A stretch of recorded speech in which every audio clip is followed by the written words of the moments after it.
नमस्कार, मैं रामा निवास और आप देख रहे हैं भारत दर्शन न्यूज। लोकसभा में महिला आरक्षण विधेयक पर चर्चा के दौरान राजनीति के तीखे तेवरों के बीच एक ऐसा पल भी आया जिसने पूरे सदन का माहौल हल्का कर दिया। प्रधानमंत्री नरेंद्र मोदी ने जहां विपक्ष पर जमकर निशाना साधा, वहीं पर समाजवादी पार्टी के प्रमुख अखिलेश यादव को लेकर मजाकिया अंदाज में टिप्पणी भी की, जो कि तुरंत ही चर्चा का केंद्र बन गई। ये पूरा घटनाक्रम उस समय सामने आया जब पीएम मोदी संविधान के 131वें संशोधन विधेयक यानी कि महिला आरक्षण बिल पर बोल रहे थे और सभी दलों से इसे राजनीतिक मतभेद से ऊपर उठकर समर्थन देने की अपील कर रहे थे। दरअसल हुआ ये कि पीएम मोदी के भाषण के दौरान सपा सांसद धर्मेंद्र यादव अपनी सीट पर खड़े हुए और उन्होंने प्रधानमंत्री पर निशाना साधते हुए कहा कि आप भी पिछड़ी जाति से आते हैं लेकिन पिछड़ों का ध्यान नहीं रखते। ये तो पूरा देश देख रहा है। इस पर प्रधानमंत्री नरेंद्र मोदी ने तुरंत जवाब देते हुए माहौल को हल्का कर दिया। उन्होंने कहा कि धर्मेंद्र जी, मैं आपका बहुत आभारी हूं कि आपने मेरी पहचान करा दी। ये सही है कि मैं अति पिछड़े समाज से आता हूं और अखिलेश यादव जी मेरे मित्र हैं, तो वो मेरा पूरा सहयोग कभी कभी कर भी देते हैं, मेरी मदद कर देते हैं।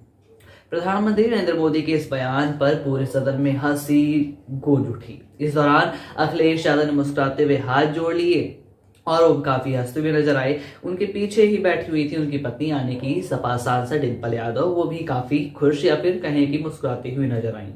राजनीतिक बहस के बीच इस तरीके का हल्का फुल्का संवाद जो सदन में होता है वो काफी दुर्लभ होता है, जिसने कुछ देर के लिए माहौल को सहज बना दिया। हालांकि इसके बाद प्रधानमंत्री मोदी ने अपने संबोधन को फिर से गंभीर दिशा में मोड़ते हुए महिला आरक्षण विधेयक पर सभी दलों से एकजुट होने की अपील की और उन्होंने स्पष्ट शब्दों में ये भी कहा कि इस बिल को राजनीतिक तराजू पर नहीं तोला जाना चाहिए, बल्कि इसे देश की महिलाओं के अधिकार और सशक्तिकरण के नजरिए से देखा जाना चाहिए। उन्होंने ये भी चेतावनी दी है कि जो दल इस विधेयक का विरोध करेंगे उन्हें लंबे समय तक इसकी राजनीतिक कीमत भी चुकानी पड़ेगी। प्रधानमंत्री मोदी ने अपने भाषण में 2024 के चुनावों का जिक्र करते हुए कहा कि ये मुद्दा पहले भी सभी दलों की सहमति से यानी कि सभी पार्टियों की सहमति से आगे बढ़ा था और इससे किसी भी पार्टी को फायदा या नुकसान नहीं हुआ। उन्होंने इसे एक ऐतिहासिक अवसर बताते हुए कहा है कि ये विधेयक देश के लोकतंत्र को मजबूत करने वाली एक बहुत बड़ी या फिर एक बहुत महत्वपूर्ण धरोहर साबित होगा। उन्होंने क्या कुछ कहा, आप भी सुनिए।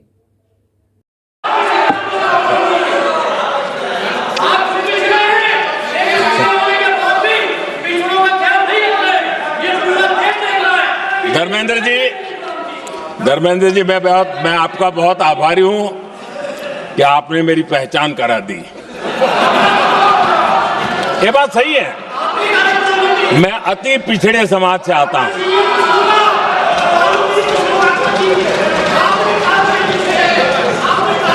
धर्मेंद्र जी, मैं आपका बहुत आभारी हूं और अखिलेश जी मेरे मित्र हैं तो कभी कभी मदद कर देते हैं।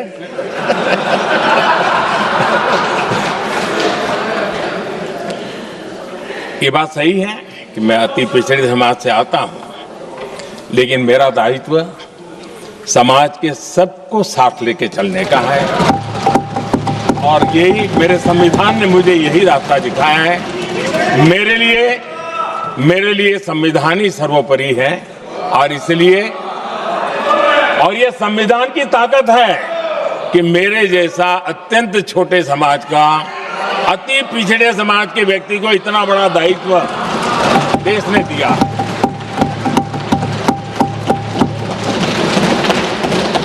और इसलिए मैं तो देशवासियों का ऋणी हूं और मैं तो संविधान निर्माताओं का ऋणी हूं कि जिसके कारण आज मैं यहां हूं। लेकिन आदरणीय अध्यक्ष जी, पिछड़ी जाति का स्वीकार कर रहे हैं, लेकिन हम पिछड़ी जातियों के साथ अन्याय न करें, इतना निवेदन है। आदरणीय अध्यक्ष जी, आज जीवन के हर क्षेत्र में हम देखें कि नारी शक्ति देश के गौरव को बढ़ाने वाले परचम लहराने में कहीं पीछे नहीं है जी। हम गर्व कर सकें इस प्रकार से जीवन के अलग अलग क्षेत्रों में आज हमारी माताएं बहनें बहुत बड़ा योगदान, हमारी बेटियां तो कमाल कर रही हैं जीवन के हर क्षेत्र में।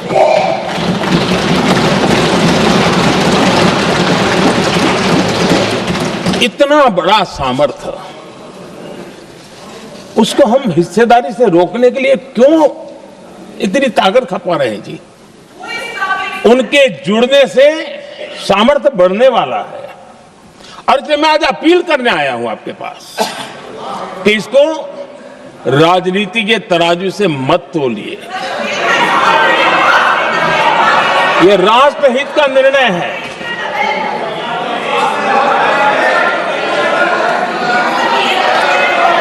आदरणीय अध्यक्ष जी, आज का हमारे सामने अवसर एक साथ बैठ करके एक दिशा में सोच करके विकसित भारत बनाने में हमारी नारी शक्ति की भागीदारी को एक खुले मन से निर्णय करने का अवसर है, स्वीकार करने का अवसर है।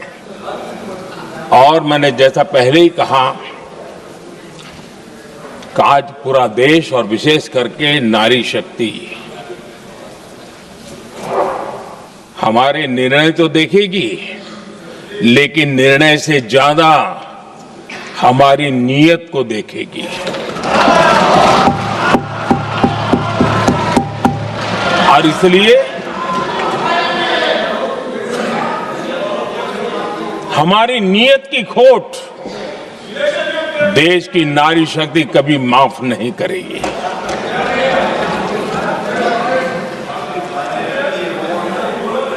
आदरणीय अध्यक्ष जी, 2023 में इस नए सदन में हमने सर्वसम्मति से एक प्रकार से इस अधिनियम को स्वीकार किया था। पूरे देश में खुशी का वातावरण बना, उस पर कोई राजनीतिक रंग नहीं लगे और इसलिए वो कभी राजनीतिक इश्यू भी नहीं बना। तो एक अच्छी स्थिति है। अब सवाल ये है कि हमें कितने समय तक इसको रोकना है। अब यहां जो लोग जनसंख्या वगैरह के विषय उठाते हैं, क्या आपको मालूम नहीं है? मैं चाहूंगा कि अमित भाई अपने भाषण में इन सारी चीजों का उल्लेख करेंगे, जब कि हमने जनगणना के संबंध में कब कब क्या क्या किया था, बाद में कोविड आया, उसके कारण क्या मुसीबत आई, कैसे रुकावटें आई, ये सारी बातें हम सबके सामने हैं, इसमें कोई विषय नहीं है। लेकिन पिछले दिनों जब हम 23 में चर्चा कर रहे थे, तब भी व्यापक रूप से बात ये थी कि इसको जल्दी करो। हर कोई कह रहा था जल्दी करो। अब 24 में संभव नहीं था क्योंकि इतने कम समय में करना मुश्किल था। अब 29 में हमारे पास अवसर है। अगर हम 29 में भी नहीं करते तो ये स्थिति क्या बनेगी हम कल्पना कर सकते। फिर हम देश की माताओं बहनों को ये विश्वास नहीं बना पाएंगे कि हम सचमुच में प्रयास सच्चे अर्थ कर सकते थे। और इसलिए समय की मांग है कि अब हम ज्यादा विलंब न करें। इस दरमियान राजनीतिक दल के लोगों से, संविधान के जानकार लोगों से, जो महिलाओं में एक्टिविस्ट के नाते काम करने वाले ऐसे लोगों से भी कई चर्चाएं हुई। कुछ लोगों ने खुद होकर के भी सुझाव दिए।